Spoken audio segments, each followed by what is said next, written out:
Preview. देखिए, बहुत सारे लोग ये सवाल कर रहे हैं कि इम्तियाज जलील मुंबई से क्यों लड़ना चाहते हैं करके।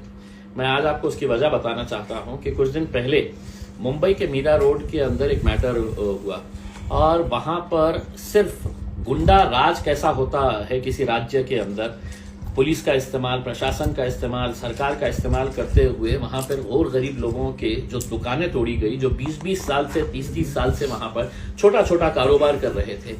एक बुजुर्ग आदमी का वीडियो मैंने देखा था जो रोते हुए कह रहा था कि मेरी रोजी रोटी है तो इसी के ऊपर थी और मैं 30 साल से यहाँ पे एक छोटा सा गैरेज चला रहा था और उसी की आंखों के सामने उसकी वो रोजी रोटी का जरिया है तो बुलडोजर के जरिए तोड़ा गया।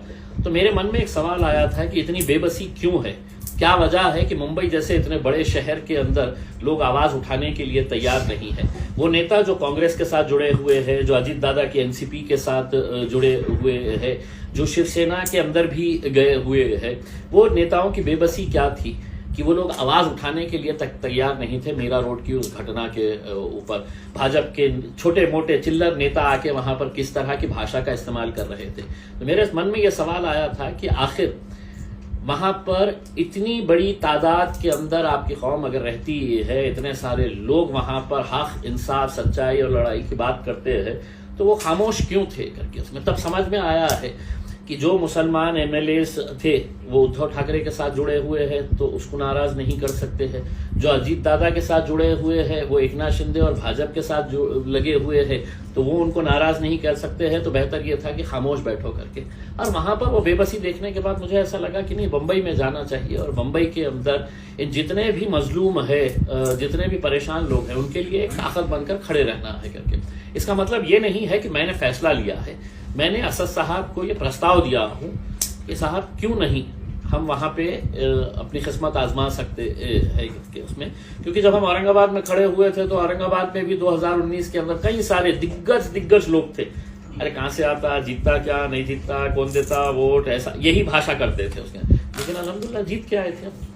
आगे भी अगर हमारे किस्मत में रहेगा तो बिल्कुल वहां से भी किस्मत आजमाई जा सकती है। सर, एमआईएम महाराष्ट्र में कितने जगह पे लोकसभा के इलेक्शन लड़ेगी? देखिए, अब जो माहौल महाराष्ट्र के अंदर बनता जा रहा है उसे देखते हुए आप ये समझ लीजिएगा कि इलेक्शन का आय तक कितने नेता कहां पे उड़िया मारने वाले हैं, कहां पर कूदने वाले हैं, ये आप हर रोज देख रहे हैं उसमें। तो अब कई कॉन्स्टिट्यूएंसीज ऐसी हमारी नजरों के सामने आ रही है कि जहां पर हमको ऐसा लगता है कि यार ये तो समीकरण पूरा बदल गया है, हम वहां पर जा सकते हैं करके। तो ऐसी कुछ कॉन्स्टिट्यूएंसीज के ऊपर मेहनत चालू है, सर्वे चालू है और इंशाल्लाह लड़ेंगे। मुंबई का कौन सा मतदार संघ? देखिए, अभी मैंने कल के दिन मुंबई की पूरी टीम आई थी, उनके साथ चर्चा की।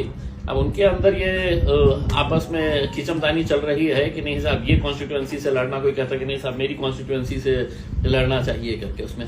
तो एक लोगों के अंदर एक इंटरेस्ट है, उनको भी मालूम है कि अगर वहां पर कोई मजलूमों की जो परेशान हाल है, जिनके ऊपर बुलडोजर चलाया जा रहा है, उनके लिए अगर कोई आवाज उठा सकता है तो वो सिर्फ एमआईएम उठा सकती है।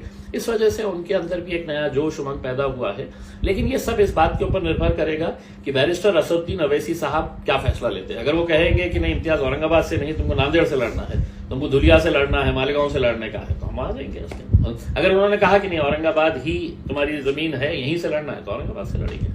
बीजेपी के डर से 35 साल से सेक्युलर नेता पार्टी छोड़ के जा रहे हैं, क्या कहेंगे आप इसके ऊपर? देखिए, ये एक फैक्ट है कि बीजेपी अपने आप को पार्टी विद डिफरेंस कहती थी, लेकिन बीजेपी के जैसी घटिया राजनीति मेरे हिसाब से हिंदुस्तान में पिछले 75 सालों के अंदर किसी ने नहीं किया है कि साम दाम दंड हर चीज का इस्तेमाल करके हमको सत्ता में कैसा आने का है दोबारा, ये सब हथकंडे इसके लिए अपनाए जा रहे हैं। और जितने लीडर्स उनके साथ ज्वाइन हुए हैं, जितने लीडर्स, वो पूरे के पूरे कहीं ना कहीं भ्रष्टाचार के अंदर लिप्त है।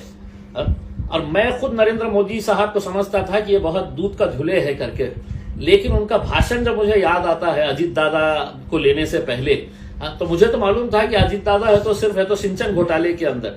मोदी जी ने अपने भाषण के अंदर कहा था कि 70,000 करोड़ का घोटाला, सिंचन घोटाला, बैंक घोटाला, खनन घोटाला, ये मोदी जी के शब्द है। तब उन्होंने देश को बताया कि ये 70,000 करोड़ रुपए के घोटाले के अंदर ये है, और 4 दिन के बाद उनको बोले कि जरा मेरे पास पार्टी के अंदर आते होंगे तो आ जाओ करके, ले लिए फौरन उनको। तो ये इतने दूध के धुले हुए वजीर आजम अगर है और वो अगर हमारे को ज्ञान दे रहे हैं और देश को साफ सुथरा और बिल्कुल भ्रष्टाचार मुक्त अगर बनाना चाह रहे हैं, तो पहले अपने गिरेबान के अंदर झांक के देखिएगा। आपका वो भाषण जो है, देवेंद्र फडणवीस का भाषण याद है? अजीत दादा हमको ये मिलेंगे, जैसे ही अजीत दादा हमको मिलेंगे, हाँ, तो हम चक्की पीसिंग चक्की पीसिंग चक्की पीसिंग, इनका देवेंद्र फडणवीस का भाषण। तो ये सिर्फ जनता को बेवकूफ बना रहे हैं। इलेक्शन में इनको समझ में आ जाएगा कि इनका हशर क्या होने वाला है। चंद्रकांत खैरे ने आपके ऊपर भ्रष्टाचार के आरोप लगाए। बस बहुत अच्छे, मेरे बहुत अच्छे परम मित्र है, बहुत अच्छे इंसान है वो। मैं उनको चाहूंगा कि मेरे साथ में बैठे हो, हम दोनों साथ में बैठे कुछ मीडिया वालों को बुलाएंगे और सामने सामने बात हो जाएगी, किसने क्या किया है, किसने क्या नहीं किया है करके। भाषणों के अंदर तो मैं तो खैरे साहब से भी अच्छा भाषण दे सकता हूँ, जबान मेरे मुंह में है तो उनसे अच्छी जबान है उसमें।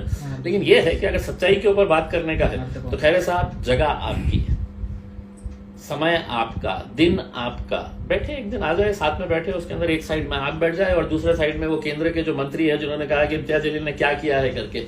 तो भगवत कराड़ साहब, आप और आपके साथ भारतीय जनता पार्टी के दोनों मंत्रियों को बिठा दीजिएगा साथ के अंदर, और हिसाब दूध का दूध पानी का पानी हो जाएगा। उसके अंदर कब बैठते हैं बता दीजिएगा मेरे को, आपकी जगह, आपका दिन और आपका समय।